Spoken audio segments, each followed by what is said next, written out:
Okay, Matthew, you've done 5 parts, but you've kindly agreed to do this little quick bonus thing. People have been asking about the Sport Trade Now Twitter account. Now, I'm assuming that this is probably not going to be a thing for that long, so we don't want to date the main interview by talking about it on there. But as it is a thing now, can you tell us a bit about it? Why we should ignore it or follow it, whichever? Oh, I just for me it's fascinating. So it's the whale tracker account. So whale tracking accounts in crypto and financial Twitter have been like quite common for a while now, and they basically track large trades. You know, this theory that money talks, skin in the game. You want to look where the biggest money is. You know, no different to, you know, if you're in the betting ring. You know, you want to hear when someone's having a massive lump on a horse, kind of thing. So the idea is that they post all trades that go through the Sport Trade betting exchange in the US, who I believe are in New Jersey and Colorado currently. All bets over a certain size that get matched, or trades that get matched to a certain size, get posted to that Twitter account. Why is this interesting? Because basically, no matter what anyone tells you on Twitter, vast majority of people bet very small sizes. You know, not many people bet 500 quid, $500, let alone 1,000 quid, $1,000, or, you know, I think the minimum they have is $3,000.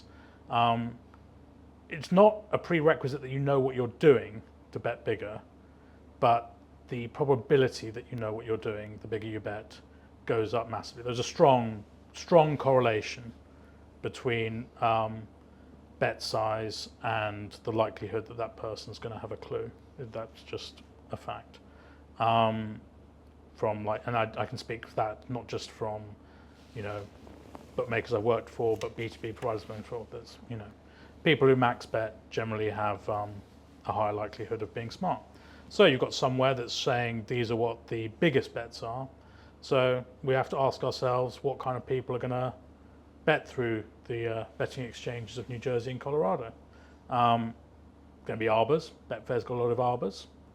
So we have to ask ourselves, are we interested in, you know, when an arb happens between the exchange and bookmakers there? Maybe you are, but maybe they're less interesting. But when you ask yourself, at what point does a bet become really fascinating, and what does it have to be on to be even more interesting?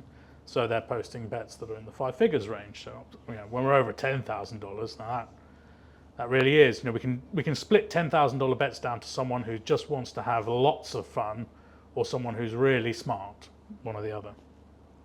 And if they're betting on something that seemingly would not be given that kind of size of market anywhere else, you know, so if it's a smaller golf market or a smaller, you know, college sport market or something like that, and they're being allowed to have bets that are far larger than the other operators within the space, at that point, the market makers at Sport Trade are happy to take an opinion, and someone who wants to bet in that size is happy to take an opinion.